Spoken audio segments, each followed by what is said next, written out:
Hey! We're excited, y'all. We got a great win, Kelly. Hey, you know we had to do that Oakland anthem. Yes, you know, for our boy, you know. We got a Cali Undisputed. Love it. Hey. Love the damn fight. Woo! We're so damn hyped. All right. Let's simmer down. Yeah. Let's get into it. Down. Let me drink some of the coffee. It's gonna hype me up even more.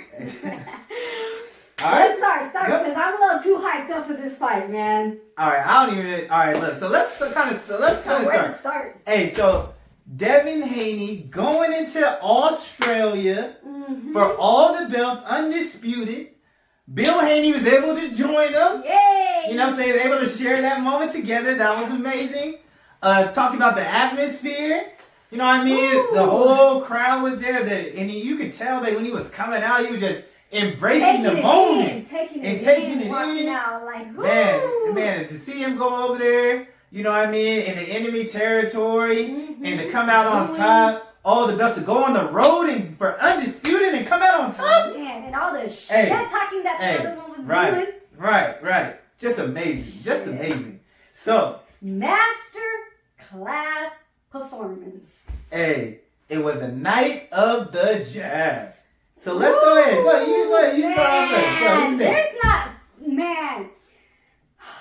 That Devin Haney must have one of the best jabs there is, y'all. He won this fight of the fucking doing his jab. Masterclass. Yeah. That shows that you have to have your jab down. You know what I mean? If you're a boxer, you have to work on that jab, you know? I think he did a masterclass performance on Kambosos. Kambosos didn't know what to do.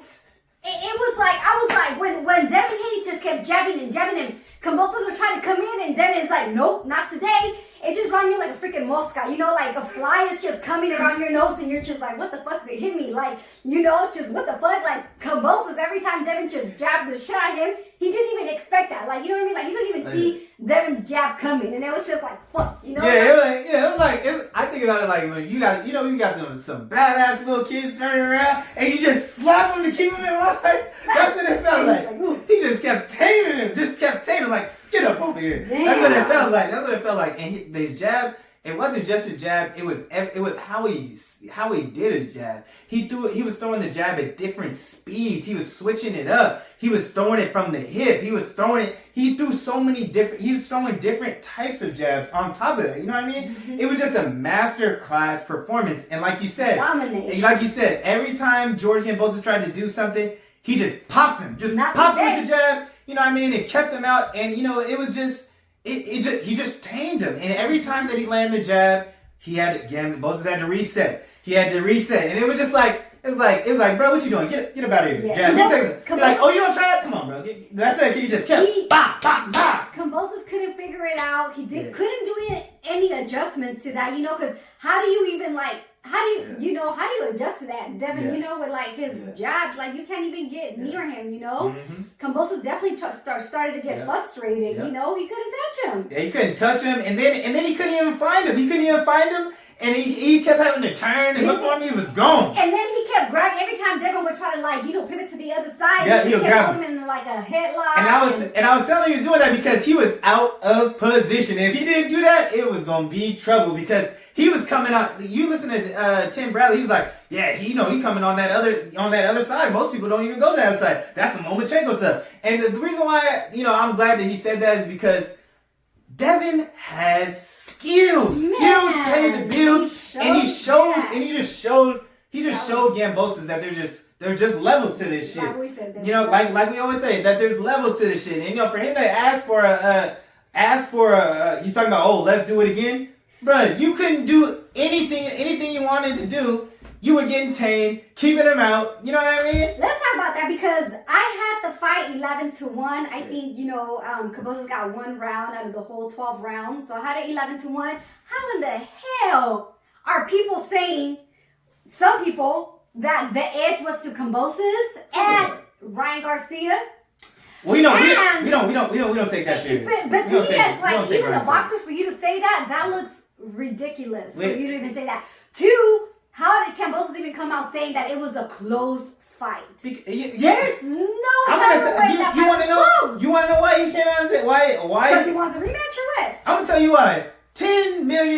is the reason why he coming out saying that, oh, it was a close fight, because he got $10 million for this.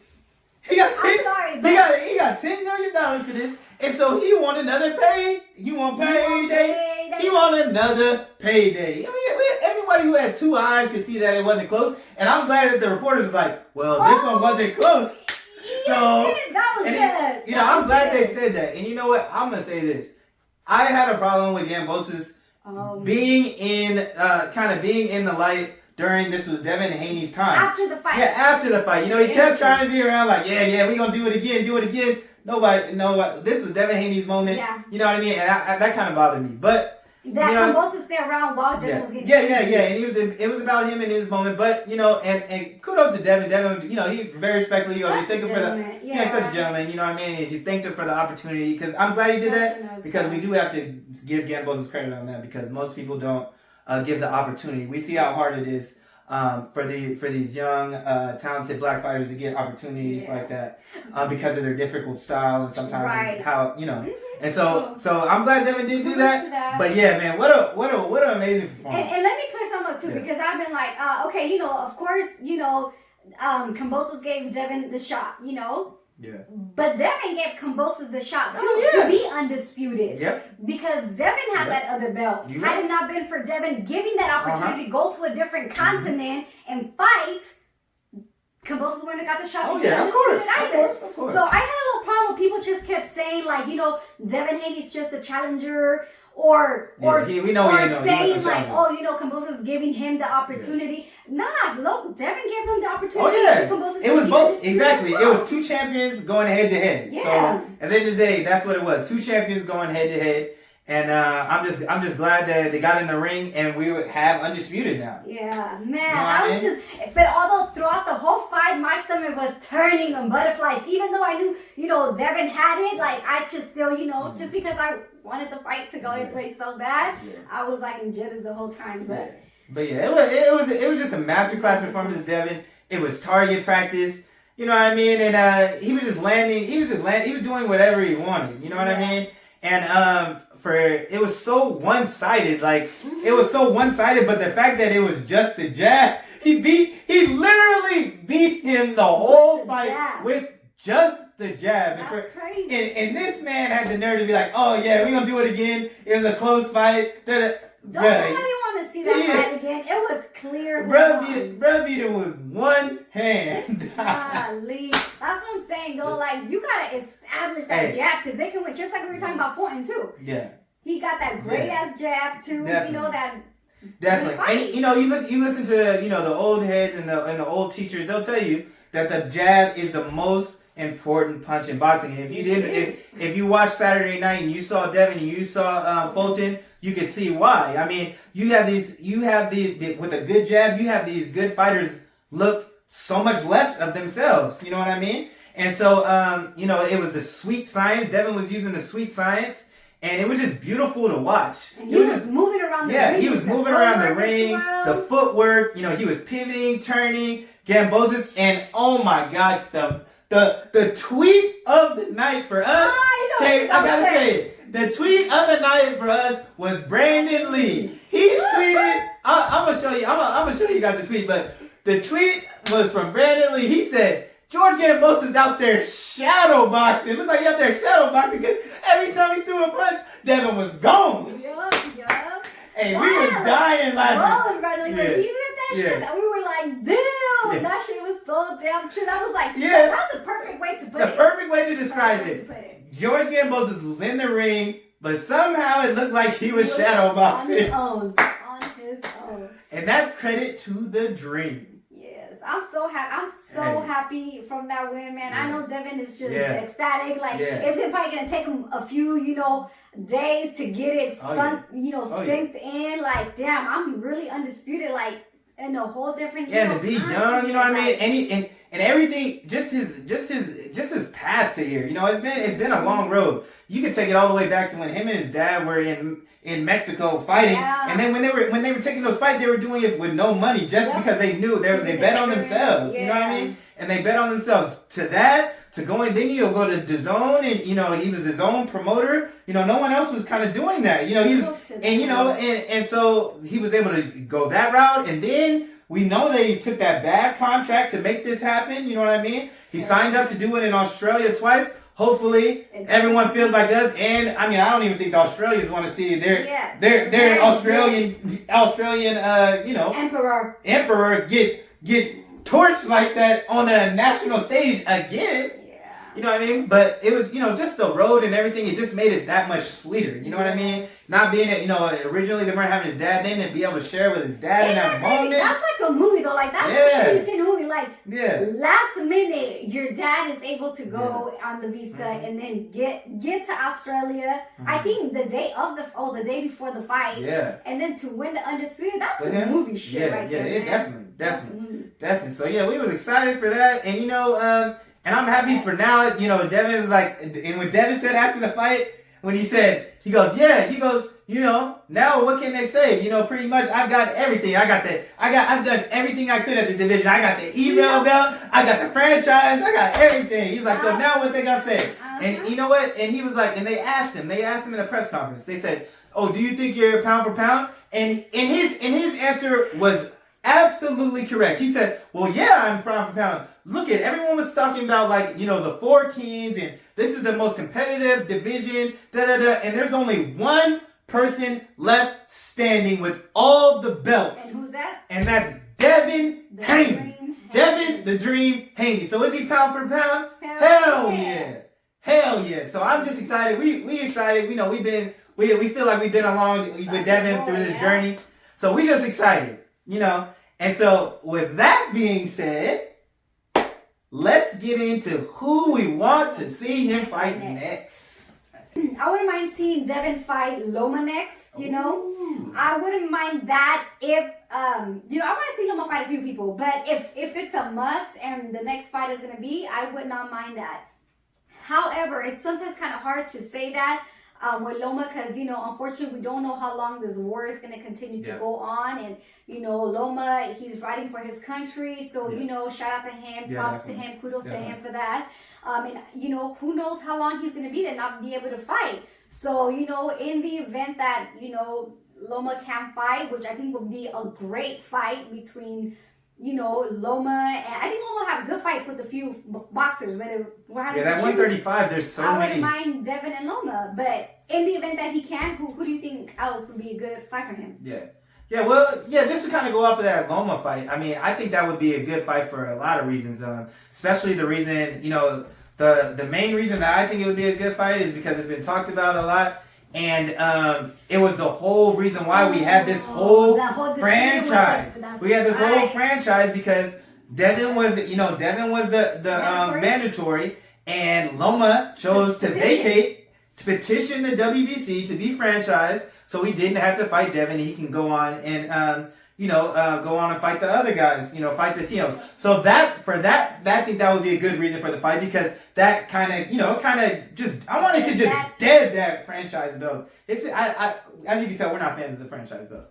But, so I think for that reason, also, when Devin was with DAZN, and there was discussions when he was in the room with Bob Arum, and Bob Arum told him, oh yeah, you signed with the wrong, you wanted that Loma fight, you signed with the wrong promoter.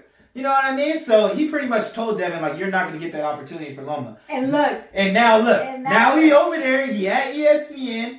Oh, let's make that fight happen. So I do like that fight. Yeah, but if that can't happen, give me another name. So the other fight, I mean, if you watch our other videos, if you watch that last performance that we saw over there in Barclays. Brutal knockout. You know what I'm saying? By the Tank Davis. You know what I'm saying? If you've seen that, I want that matchup.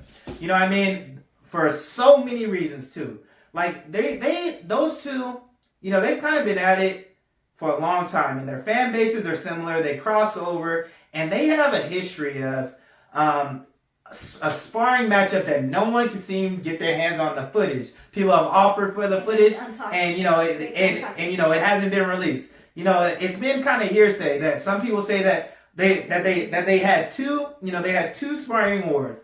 They say Devin won one, I mean, got the best of him, and then some people say that Tank got the better of one. So I think it's time to settle in the ring. You know what I mean? And I think it would just be explosive. You know, both have that relationship with Floyd Mayweather. So it would be interesting, that dynamic. You know, they both grew up. I mean, well, you know, Devin as a young boy grew up in that gym with the Floyd Mayweathers. You know, and Tank later came in. You know, Adrian Broner introduced him, Tank, to Mayweather, and then you know they hit it off. So I think there'd just be a great storyline, and that's just not even getting to the fight. You know what I mean? And then on top of that, like we already know that they're gonna bring the stars out because they're both of them are connected to so many different stars. So I think that they would do great numbers.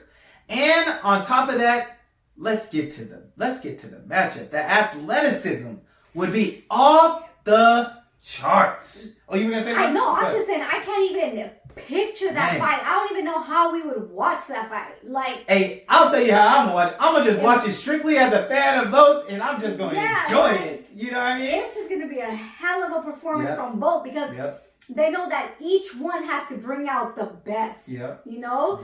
So that's just gonna be like this. The whole fight. And the part that kind of makes it interesting is because Tank is such a power puncher, and he has that just those dynamite in both hands.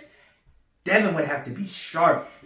For 12 rounds. Yes, but then again, it's like Tank is gonna have to figure out how to get it because that jab, he's gonna keep Tank out. And the thing is, here's the thing. And you're right. And to kind of go off of that, I mean, we watched Tank's. It's gonna be interesting to see how Tank approaches this fight because you know, Devin. You know, I want to know if Devin. I mean, if Tank's gonna be on the front foot because we seen him in his last fight. He didn't throw that many punches. You know what I mean? And so here's the thing. If he doesn't throw that many punches against Devin Haney, he gonna have to knock Devin Haney out because Devin Haney gonna get the rounds. We know that Devin Haney don't have a problem doing a shutout. You know what I mean? So Tank is definitely gonna have to let his hands go. You know what I mean? So it's just gonna be interesting. But I think he might let him go because again he felt the power of Rolly, so he was like, "Oh shit, I gotta be on the guard a little more." So it's gonna be interesting. It can go back and forth between Devin and Tank. And between and with the two of them, like. The thing that makes it such an exciting fight is not only are these dudes both super athletic, but they are both super skilled. You know what I mean? And when you have that, oh man, you just know you're in for a treat. You know what I mean? And so it's just gonna be amazing. We know that we've seen Tank fight in different styles. You know what I mean? We see him coming forward. We see him come on the back foot. You know, we've seen Devin Haney. We've seen him come on the front foot and be aggressive. We've also seen him, you know, fight on the back foot. So it's gonna be just we don't know what kind of fight's gonna get, but we know that it would just be exciting to see and to see who is the best. See, we know that Tank hasn't really gone after the belts. You know, that hasn't been his thing. And we've seen the other side, like I'm attacking the belts. I'm going, you know, moving this way. So they both have been moving differently, but both think they're the best. Both have the confidence, and Tank's fans think he is the best. Devin Haney thinks his fans the best, and so it would just be amazing for us to actually get a conclusion on who the best is between the two. And I would hate to see a draw. I want to see one win. Hey, I know you want to see one win, but hey, if it's a good fight, a draw, hey, we can run it back for another one. Run it back. Hey, but. I mean, those are the kind of matchups we can't wait to see. I'm excited to see who's fighting who next. Yeah, especially in 135. There's just so many. We don't need to go off of all the names, but there's just that division is exciting, and we just can't wait. But man, back to Devin, just such an amazing experience. You know, such amazing performance. Kudos to him and his dad. You know, we know they wanted it for a long time. It was an enjoyment for us to watch them get it and win it together. You know what I mean? Undisputed Annie from Cali. Let's go. You know what I'm saying?